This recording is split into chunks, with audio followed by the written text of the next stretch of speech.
causa, pode uma ajuda, né? Mas Deus é bom. Vamos encontrar? A minha versão, irmãos, é um pouco diferente, que eu estou com a King James. Não se espante não, tá bom? Amém. Diz assim a palavra do Senhor. Deixando aquele lugar, Jesus retirou-se para a região de Tiro e de Sidom. E eis que uma mulher cananeia, natural daquelas regiões, veio a ele, clamando: Senhor, filho de Davi, tem compaixão de mim. Minha filha está horrivelmente tomada pelo demônio. Ele, porém, não lhe respondeu qualquer palavra. Então os seus discípulos, aproximando-se, pediram-lhe: manda embora esta mulher, pois vem gritando atrás de nós. Ao que Jesus replicou: eu não fui enviado, senão as ovelhas perdidas da casa de Israel. Chegou então a mulher e o adorou de joelhos, suplicando: Senhor, ajuda-me. E ao que Jesus lhe respondeu: não é justo tirar o pão dos próprios filhos para alimentar os cães de estimação. Ela, porém, replicou: sim, Senhor, mas até os cães de estimação comem das migalhas que caem das mesas dos seus donos. Então Jesus exclamou: ó mulher, grande é a tua fé, seja feito a ti conforme queres. E naquele exato momento, sua filha ficou sã. Glória a Jesus, podeis assentar. Glória a Deus. Eu sou apaixonada pelos evangelhos de Jesus. Quando a gente para meditar nos evangelhos, a gente percebe que Jesus, ele foi o único homem que andou sobre a terra, mais precisamente na Palestina antiga, e ele foi capaz de mudar a vida de muita gente. Ele não saiu da Palestina antiga, mas ele foi capaz de influenciar a minha e a sua vida. Ele, com seus feitos, seus milagres, seus prodígios, suas maravilhas. Segundo a Bíblia, por onde ele passava, uma grande multidão o acompanhava. Parte daquela multidão ia para seguir, para o adorar, outra ia para simplesmente ver, mas tinha gente que ia naquela multidão para ser curado, para ser liberto, para ser restaurado, para tomar posse de uma vitória. E nessa noite não é diferente. Nós estamos aqui porque reconhecemos que somos totalmente dependentes. Glória a Deus! É verdade, Jesus! Eu dependo, Pai, totalmente do Senhor, do Senhor. Nada podemos fazer. Glória a Deus! Se tiver Jesus na frente, nada funciona. Aleluia! O texto anterior, ao capítulo de número 15, ele vai nos dizer que Jesus, ele estava sofrendo perseguições, afrontas pelos judeus. Porque os judeus, eles não entendiam, não aceitavam. E quando a gente fala que o judeu não entendia aquilo que Jesus pregava, a gente acha que é um povo tolo, um povo burro, mas não é não. Foi o próprio Deus quem tirou o entendimento daquele povo para que eles não compreendessem aquilo que o Filho de Deus estava fazendo na terra naquele período. E a Bíblia Sagrada então vai nos dizer que eles intentam contra a vida de Jesus. Eles buscam matá-lo a qualquer custo. Então Jesus, ele se retira da região da Galileia e ele sai. E eu fico imaginando esse texto, porque assim como eu falei outrora, por onde Jesus passava ia uma grande multidão. E não é uma multidão de 100, de 1000. Era de 5.000 para cima que seguia Jesus. Mas eu fico imaginando nesse capítulo de número 15, a partir do versículo 21, que Jesus, ele se retira daquela região onde ele estava, aleluia, e ele vai para a região de Tiro e Sidom. Ali naquela região, quem é que morava ali? Quem era que habitava ali? A própria Jezabel, a família dela, o pai dela, a família de idólatras, família de satanistas, o povo que adorava os demônios, os ídolos. É justamente para ali que Jesus se retira. E por que ele se retira para a região de Tiro e Sidom? Porque ele queria descansar, ele queria ficar só. Porque Jesus, como Deus e também como homem, ele também se cansava. Ele também tinha momentos em que ele queria ficar sozinho. Não só, mas em ligação com o Pai. Então ele se retira para aquela região de Tiro e Sidom apenas com os seus discípulos. Mas o texto vai me dizer que uma mulher sírio-fenícia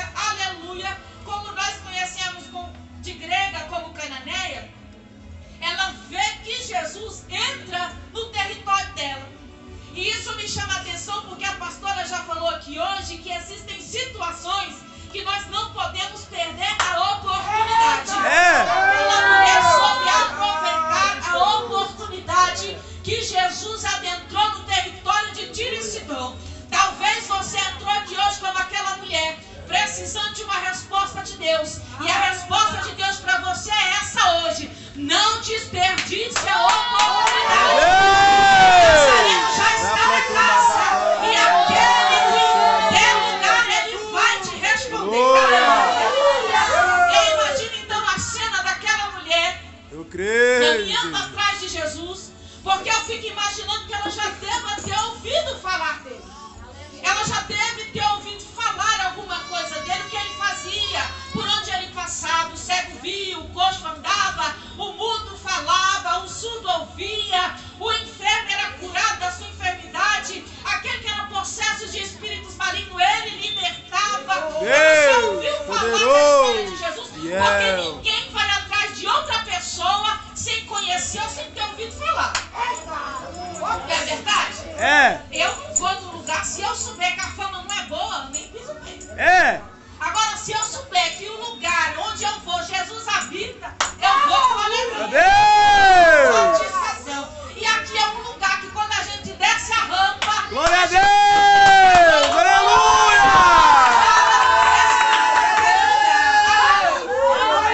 E o texto vai nos dizer que ela vai de encontro a Jesus, mas ela não vai calada.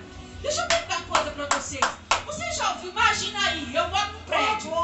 Imagina alguém lá no 10º andar. Está acontecendo um incêndio na casa, ou está fazendo um vazamento de gás. Essa pessoa vai chegar na janela e ela vai ficar: socorro, alguém me ajude. Socorro. Alguém vai escutar? Não. Então, uma pessoa que precisa de ajuda, ela faz o quê? Clama. Ela grita. Meu Deus! Gritando: Jesus, filho de Davi, tem misericórdia. Aleluia!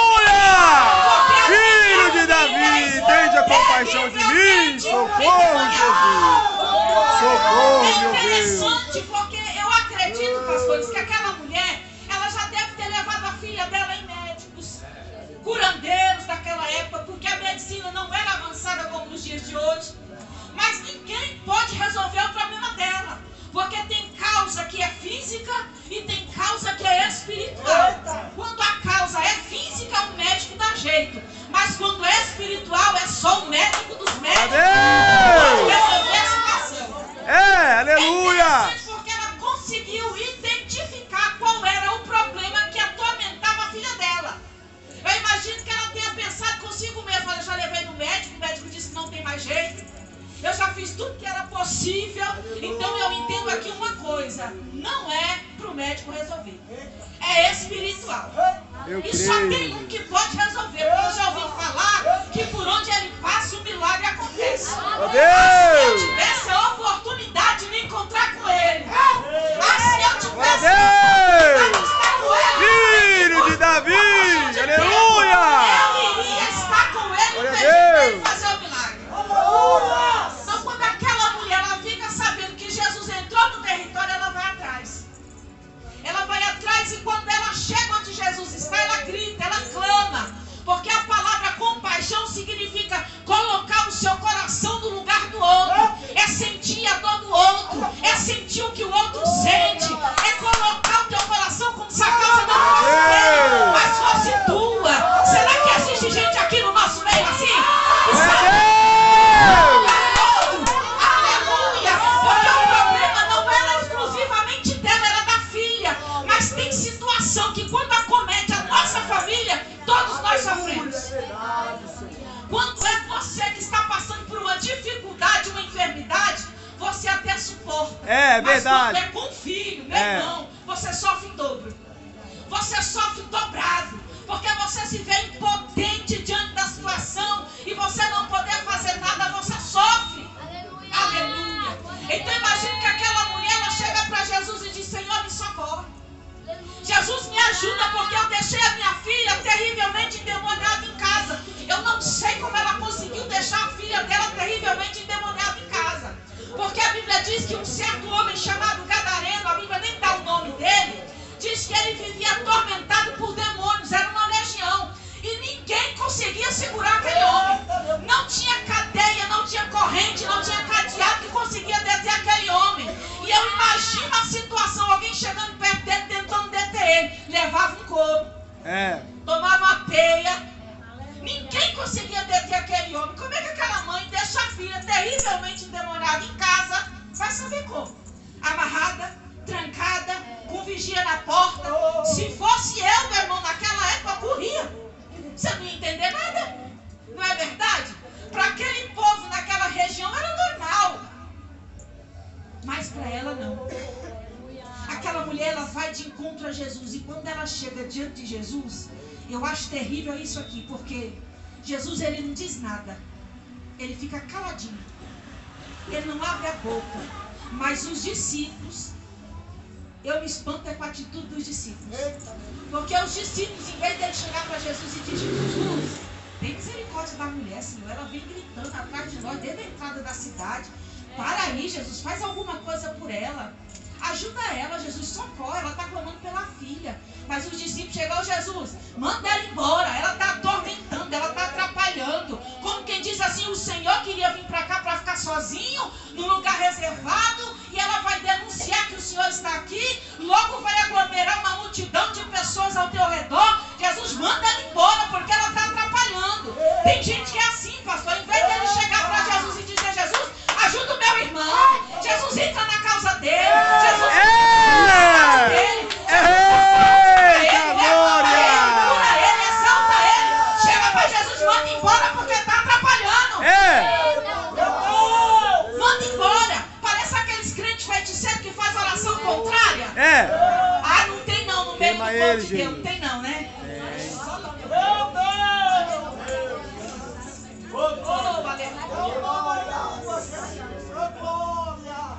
E Jesus continua na dele. Aí eu acho lindo a atitude dessa mulher, porque